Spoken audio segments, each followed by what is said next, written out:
Atheism کے لیے ایک پرفیکٹ برج لانچنگ انٹو اسلام. مگر سوال یہ ہے یاد ایسا رہے کرنے کہ کی تحریک ضرورت لبیک کیوں پڑی؟ پاکستان کا یہ مسئلہ ٹیلیفونک اور فلسطین کے بارے میں کمپریہنسو شروع کیمپین دن محض ہی ایک سے یہی ڈبیٹ کے لیے مطالبہ تھا اور آخر کیا؟ سخت رد یہ عمل مناظرہ تھا. دراصل ایک علمی یہی مکالمہ وجہ نہیں تھی کہ تھا تحریک لبیک بلکہ پر ایک آج کریک ڈاؤن کیئرفلی جاری ہے ڈیزائنڈ کیونکہ وہ نیریٹو مسئلہ ایکسرسائز فلسطین تھی. پر شروع اس کا دن مقصد سے کام یہ کر رہی تاثر ہے. قائم رکھنا تھا کہ دیوبندیزم اب بھی نوجوان ذہنوں کے لیے قابل قبول ہے اور ریلیونٹ ہے. گزشتہ 2 دہائیوں میں جب عالمی سطح پر دہشت گردی، تکفیر اور خون ریزی کے ساتھ دیوبندی سلفی فکر کے روابط بار بار بے نقاب ہوئے تو اس فکر کی مورل اتھارٹی، آئی سے اگین مورل اتھارٹی، شدید طور پر مجروح ہوئی. ایسے میں ضرورت محسوس کی گئی کہ ایک سافٹ، ایک سیکولر لکنگ کلچرڈ انگیجمنٹ کے ذریعے اس نظریے کو دوبارہ ری پیک کیا جائے، نئی پیکنگ میں پرانی دوا.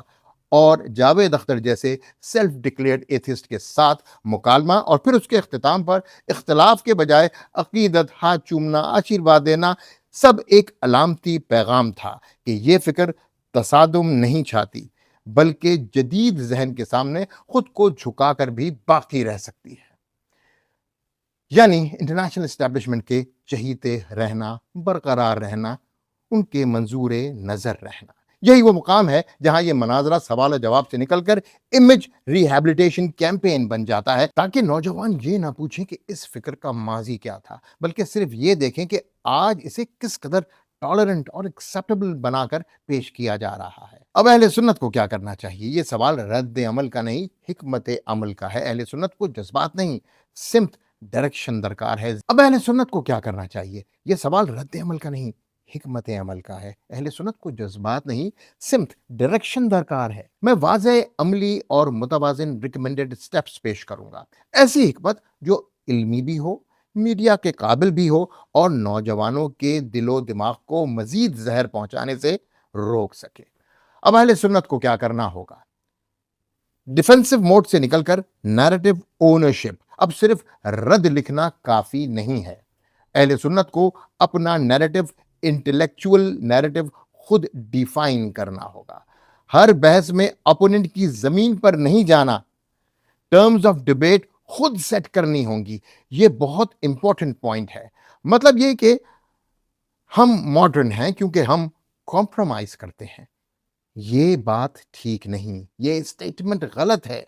ہم ٹائم لیس ہیں کیونکہ ہم روٹڈ ہیں. کہاں روٹڈ ہیں؟ حضور کونین حضرت محمد صلی اللہ علیہ وآلہ وسلم کی تعلیمات سے صحابہ، تابعین، تبع تابعین اور اولیاء اللہ کے تھرو روٹڈ ہیں. نوجوانوں کو صرف فتوے، فکری اعتماد یعنی انٹلیکچول کانفیڈنس چاہیے. اہل سنت کو short videos, podcast, documentaries, انگریزی اور اردو دونوں مکسڈ کانٹینٹ تاکہ سب سمجھ سکیں کے ذریعے یہ بتانا ہوگا کہ ریزن اور ریولیشن صرف اہل سنت کے پاس ہے. یہ بات میں کیوں کہہ رہا ہوں؟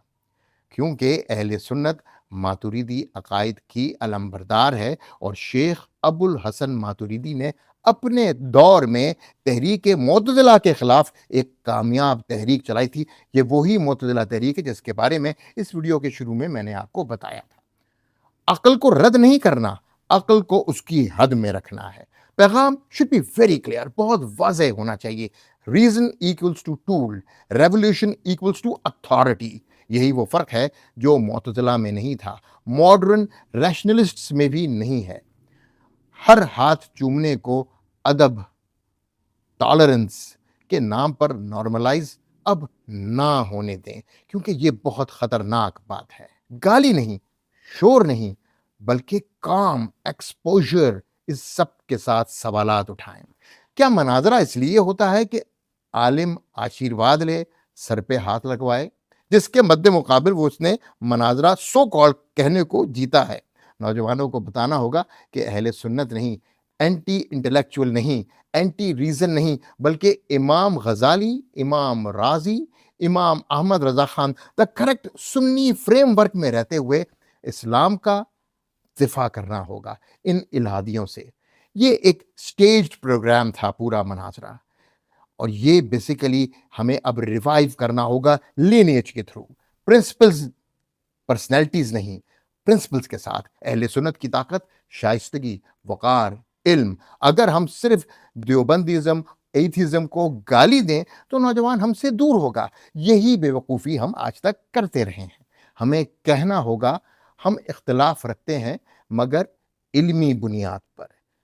علمی بنیاد پر اختلاف جائز ہے. ہمیں بار بار واضح کرنا ہوگا terror is not equal to traditional Sunni Islam. تکفیر is not equal to Sunni methodology. Violence is not equal to اہل سنت ایتھوس. یہ اب ہمارا کام ہوگا. انٹرنیشنل لینگویجز میں گلوبل پلیٹ فارمز کے اوپر بڑے طریقے سے، بڑے آرگنائز طریقے سے ڈاکیومنٹڈ ہسٹری کے تھرو، نہ کہ صرف جلسوں میں، اہل سنت کو اب بکس پہ توجہ دینی ہے، فلمز پہ توجہ دینی ہے، شارٹ ڈاکیومنٹریز پہ توجہ دینی ہے، کورسز پہ توجہ دینی ہے، آن لائن آرکائیوز پہ توجہ دینی ہے. جو قوم کانٹینٹ نہیں بناتی وہ کانٹینٹ میں بدل دی جاتی ہے. آخری بات، اسٹریٹجک ریمائنڈر، اہل سنت کو ایتھیزم سے خطرہ نہیں، اہل سنت کو خطرہ سائلنس سے ہے. جب اہل سنت بولتے ہیں علم کے ساتھ تو فتنہ خود کو بے نقاب خود ہی کر دیتا. یہ تھے جواد رضا خان، جو کہ اعلیٰ حضرت بریلوی کے نسل سے ہیں، حال ہی میں پاکستان میں رہ رہے ہیں. بہت اچھا تذکرہ کیا اور فتنے کو کس طرح بے نقاب کیا کہ ان کا ہر دفعہ ٹارگٹ ہوتا ہے اہل سنت، کہ کسی طرح اہل سنت کے عقائد اور ان کے نظریات اور ان کے علماء کو بدنام کیا جا سکے، تاکہ جتنی بھی عوام ہے یا لوگ ہیں یا نوجوان طبقہ ہے اس سے اہل سنت کو دور کیا جا سکے. کس طرح مغرب اور ان کے کرندے اہل سنت کو ختم. اس طرح کی مزید ویڈیو حاصل کرنے کے لیے ہمارے چینل کو سبسکرائب کریں، لائک کریں اور کمنٹ ضرور کریں، اور آپ کی محبتوں کا شکریہ.